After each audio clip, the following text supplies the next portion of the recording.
일본 정부가 관공서 등 행정 절차 시 플로피 디스크 사용을 하지 못하도록 관련 법을 개정하기로 했습니다.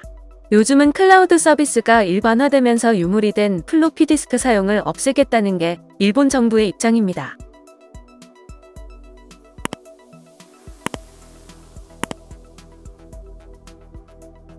일본 언론에 따르면 고노타로 디지털 담당상은 전날 기자회견을 열고 행정 절차 시 플로피 디스크나 CD롬을 이용해 자료를 제출하거나 보존을 요구하는 내용의 법률을 개정하겠다고 발표했습니다. 고노 장관은 스가 요시히데 내각 당시 행정개혁장관을 맡아 행정기관의 도장, 팩스 사용 철폐도 이끈 적 있습니다. 일본 정부는 디지털 임시행정조사회를 꾸려 조사한 결과 행정 절차에서 플로피 디스크 등을 기록 매체로 규정한 조항이 모두 1894개로 집계됐습니다. 뿐만 아니라 카세트 테이프나 MD를 이용해 자료 제출을 요구하는 조항도 있었습니다. 특히 관공서가 플로피 디스크를 기록 매체로 지정하자 행정 처리를 위해 관공서에 자료 제출할 일이 있는 기업은 구하기 어려운 플로피 디스크를 구입하려 애쓰는 웃지 못할 일도 벌어지는 것으로 알려졌습니다.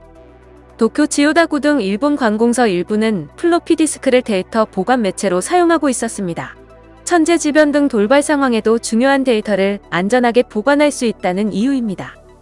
하지만 플로피 디스크는 저장 용량이 턱없이 적은 데다 대량의 플로피 디스크를 보관하는 데 상당한 비용이 들며 관공서 부서 간 데이터를 공유하기 위해 일일이 플로피 디스크를 건네야 하는 수고도 필요했습니다.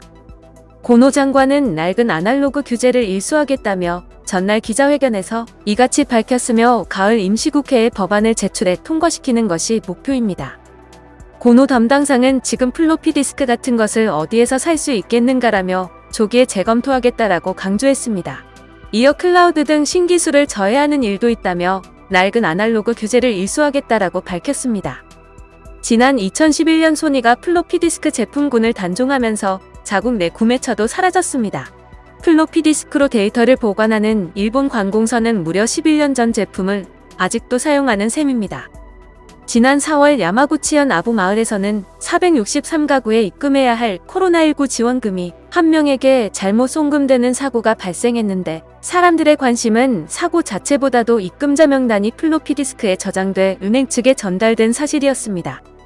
금융기관은 지난해 5월부터 플로피 디스크를 통한 계좌 이체의 신규 접수를 중단했으나 오랫동안 플로피 디스크를 통해 송금해 오던 관공서의 의뢰는 어쩔 수 없이 받은 것으로 알려졌습니다.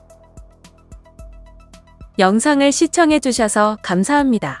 여러분의 좋아요, 구독은 큰 힘이 됩니다. 지금까지 뉴스킹이었습니다.